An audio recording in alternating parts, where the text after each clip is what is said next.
बिस्मिल्लाहिर्रहमानिर्रहीम जी अस्सलाम वालेकुम रहमतुल्लाहि व बरकातहू जी। मैं मियां तैयब हुसैन, मेरे खब्बे पासे मौजूद ने चौधरी अज़हर अब्बास अमरा खुर्द। अज इन्हों के कैरियर के हवाले नाल दो तीन जरूरी सवालात। सब तो पहले बाहर मुबारकबाद, इन्होंने कोई 2-3 दिन पहले एक LLB के दाखिले वास्ते टेस्ट दिता जिद पास हो गए। सब तो पहले भाईजान तो मुबारकबाद। दूसरा सब तो पहले अहम सवाल कि मेरा बाहर नगर सवाल है कि जो तुम टेस्ट दे के आए उस टेस्ट के हवाले नाल कोई सानू दसो जो साडे कोई व्यूवर उस टेस्ट में देना चाहते हो, मैं LLB दाखिला लेना चाहते हो, तो हवाले नाल की निज़ाम है?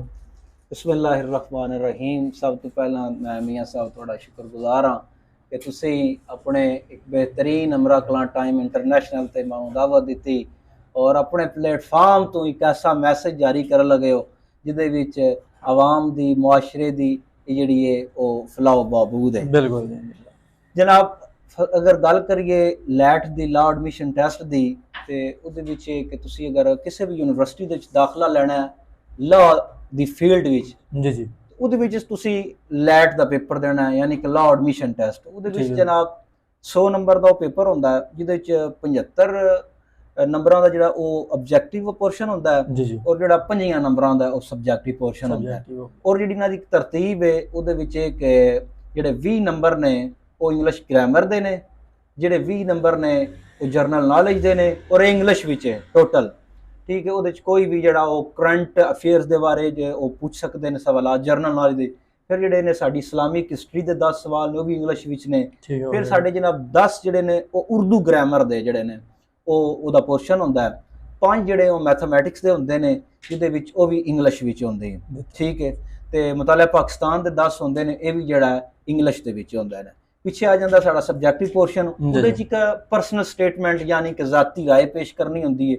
उहदे विच एक मजमून लिखना होंदा है सब्जैक्टिव पोर्शन दे विच, ते वो भी तुसीं या इंग्लिश विच लिखना है या उर्दू विच। इत्थे एक गल तुसीं मद्देनज़र रखना है और जरूरी है नोट कर लो, सामीन जिहड़े सुनदे ने पे वो भी बड़े ज़हन नशीन गल तुसीं कर लो कि जिहड़ा तुसीं अगर इंग्लिश विच परसनल स्टेटमेंट लिखी है तो तुसीं मजमून भी जिहड़ा है वो इंग्लिश विच लिखना है। और अगर तुसीं मजमून उर्दू विच लिखा तो परसनल स्टेटमेंट जी जाती राय वो उर्दू च लिखनी है। ठीक हो गया, ठीक है।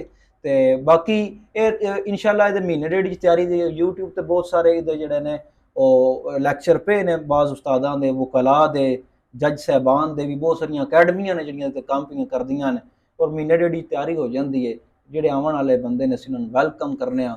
और जनाब अगर इहदे विच दूसरी चीज़ दसो ना कि यह जो टेस्ट दस रहे हो यह पंजाब किसी एक थां होंदा है या अपनी मर्जी नाल किसी यूनिवर्सिटी दे सकते हो या सूबे जिले के मुताबिक होंदा है? असल बेसिकली ये कि ये जिहड़ा हायर एजुकेशन कमीशन की तरफों जिहड़ा वो कंटैक्ट किया जाता है तो ये भावें गुजरात रखन। पहला तो होंदा है इस्लामाबाद ते लाहौर सेंटर 2 होंदे। एतकी वार जिस टाइम मैं लैट दिता तो मैं किफ्स कॉलेज ईदगाह रोड गुजरात दिता है। एतकी वार सेंटर इत्थे जिहदे सियालकोट दे, नारोवाल दे, गुजरांवाले दे, मंडी दे, जेलम दे बच्चे उत्थे गए ने, तकरीबन 2500 तक तादाद है। ठीक है, ये हायर एजुकेशन दी कमीशन की तरफों होंदा है। ठीक है, तो उहदे विच एक पंजाब बार कौंसल दा ते हायर एजुकेशन कमीशन दा ये उन्हां दोवां दे यानी कि तामन दे नाल ये पेपर दिता जांदा है। उस तो बाद तुसीं यूनिवर्सिटी जिहड़ी है कोई भी पंजाब यूनिवर्सिटी है, यूनिवर्सिटी दा होना सूबे पंजाब विच जरूरी है, किसी दूजे सूबे च जा सकदे हो। ला जिहड़ा तुसीं कराची भी कर सकदे हो, बहाउद्दीन ज़करिया मुल्तान यूनिवर्सिटी भी कर सकदे हो, तुसीं मुजफ्फराबाद भी। लेकिन असीं अगर पंजाब दे रहण वाले हां ते सानूं ओह वर्थ करदी है पंजाब यूनिवर्सिटी। साडी जिहड़ी वैल्यू होवे दी पंजाब बार कौंसल, बल्कि असीं लाइसेंस लैने आ गैट दे पेपर तो बाद। ये लैट दा पेपर है, 5 साल तुसीं अगर ला करदे हो, ला तो बाद एक गैट दा पेपर देना है। ਉਹਦੀ ਸਾਡੀ ਵੈਲਿਊ ਹੁੰਦੀ ਹੈ ਅਸੀਂ ਪੰਜਾਬ ਯੂਨੀਵਰਸਿਟੀ ਤੋਂ ਪੜ੍ਹਿਆ ਜਾਂ ਪੰਜਾਬ ਦੇ ਕਿਸੇ ਕਾਲਜ ਦਾ ਇਲਾਹਾਕ ਪੰਜਾਬ ਯੂਨੀਵਰਸਿਟੀ ਨਾਲ ਹੋਵੇ ਉਹ ਥੋੜੀ ਵੈਲਿਊ ਵੱਧ ਜਾਂਦੀ। ਲੇਕਿਨ ਤੁਸੀਂ ਲਾ ਕਿਰੇ ਵੀ ਕਰ ਸਕਦੇ ਹੋ, ਇਹਦੇ ਵਿੱਚ ਕੋਈ ਪਾਬੰਦੀ ਨਹੀਂ। ਸਹੀ ਹੋਗਾ। ਤੁਹਾਡਾ ਇਹਦੇ ਚ ਰੈਗੂਲਰ ਹੈ ਜਾਂ ਪ੍ਰਾਈਵੇਟ ਕਰ ਰਹੇ ਹੋ? ਦੂਸਰਾ ਨਾਲ ਤੁਹਾਡਾ ਇੰਗਲਿਸ਼ ਮੀਡੀਅਮ ਹੋਵੇ ਦੀਆਂ ਸਾਰੀਆਂ ਕਿਤਾਬਾਂ ਜਾਂ ਉਰਦੂ ਮੀਡੀਅਮ ਹੋਵਦੀਆਂ ਲਾ ਵਿੱਚ? ਬਹੁਤ ਅੱਛਾ ਸਵਾਲ ਮੀਆਂ ਸਾਹਿਬ ਤੁਸੀਂ ਕੀਤਾ ਹੈ। ਇਹਦੇ ਵਿੱਚ 2 ਚੀਜ਼ਾਂ ਨੇ। अगर बंदा प्राइवेट रहना चाहता है तो उन्हें एनुअल पेपर देना है सालाना। ठीक हो गया। अगर तुसी रेगुलर किरे जानते हो तो थोड़ा समैस्टर वाइज होगा। सही हो, ठीक है।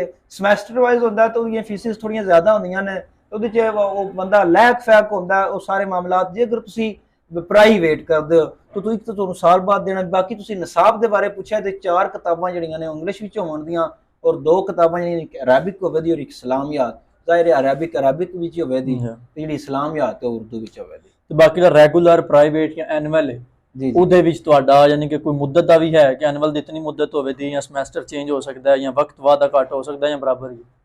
ਜੀ ਪੂਰਾ ਜਿਹੜਾ ਲਾਅ ਦਾ ਤਰੀਕਾ ਕਾਰ ਹੈ ਉਹ ਤੇ 5 ਸਾਲ ਹੈ। ਤੁਸੀਂ ਸਮੈਸਟਰ ਵਾਈਜ਼ ਕਰੋ ਤਾਂ ਜਾਂ ਐਨੂਅਲ ਕਰੋ ਤਾਂ। ਅਸੀਂ ਸਾਮੀਨ ਕੋਲ ਇਜਾਜ਼ਤ ਚਾਹੁੰਦੇ ਹਾਂ। ਅੱਲਾ ਹਾਫਿਜ਼। ਔਰ ਹਮਾਰਾ ਕਲਾਨ ਟਾਈਮ ਨੂੰ ਲਾइक शेयर एंड कमेंट। खुदा हाफिज़।